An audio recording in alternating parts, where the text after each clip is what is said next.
আসসালামু আলাইকুম। ওয়েলকাম জানিয়ে শুরু করছি আমার আজকের টিউটোরিয়াল। আজকের এই কেকটা ছিল কাস্টমাইজ চকলেট কেক।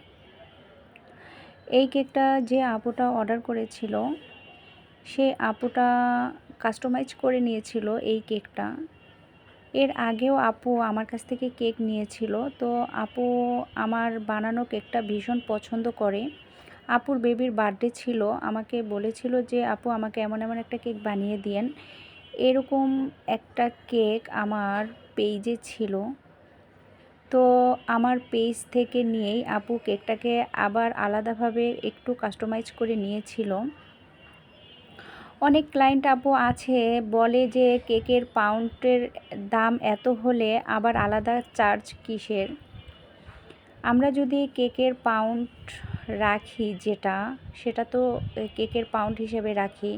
যদি কোনো কাস্টমাইজ কেক আপনারা আলাদা করে কাস্টমাইজ করে নিতে চান তাহলে ওটার চার্জ আলাদা। আমার কিছু ক্লায়েন্ট আপু মানে এই বিষয়টা জানে না। তো আমার এক আপু বলেছিল যে আমি তো কোনো কাস্টমাইজ করে কেক নিচ্ছি না, এটা তো আপনারই পেজের কেক, তো এটাকে আবার আলাদা চার্জ দিতে হবে কেন। তো আপনি যেই কেকটা আমাকে দিয়েছেন আমার পেজেরই কেক, ঠিক আছে, কিন্তু এই কেকটাও কোনো আপু কাস্টমাইজ করে নিয়েছিল। তো ব্যাপারটা এই রকম, যদি কেকের মধ্যে কোনো আলাদা কোনো থিম থাকে বা ফন্ডেন্টের কোনো ডিজাইন থাকে বা যে কোনোভাবে যদি কোনো থিম কেক থাকে তাহলে ওইটার খরচ আমরা আলাদাভাবে হিসাব করি। কেকের পাউন্ডের প্রাইস আলাদা থাকে আর কাস্টমাইজ করে কেক নিলে সেটার চার্জ আলাদা থাকে। এগুলো অনেক ক্লায়েন্ট জানে না, সেজন্য আমি আজকে এই ভিডিওতে বললাম। তো এই কেকটা ছিল 2 পাউন্ড ওজনের। আপু এই কেকটাকে আলাদাভাবে কাস্টমাইজ করে নিয়েছিল।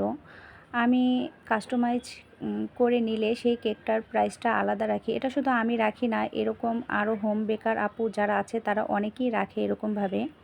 কারণ আমাদের এই আলাদা ডিজাইন করতে যে খরচটা হয় সেটা তো আর কেকের পাউন্ডের মধ্যে আমরা ধরি না।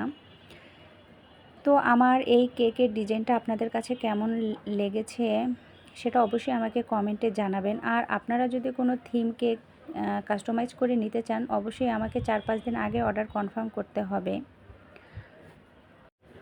এই কেকটাও অনেক দিন আগে ডেলিভারি গিয়েছে। আমি এই কেকটারও কোনো পিকচার বা ভিডিও পোস্ট করিনি আমার পেজে।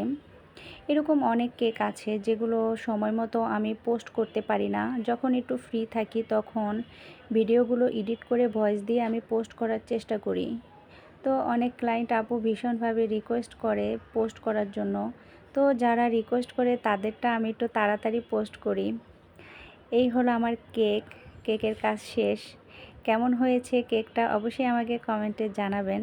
তবে আরেকটা কথা, এটার মধ্যে যে ফন্ডেন্টের কাজগুলো আছে সেগুলো প্রত্যেকটা ডিজাইন আমার স্টুডেন্ট করেছে।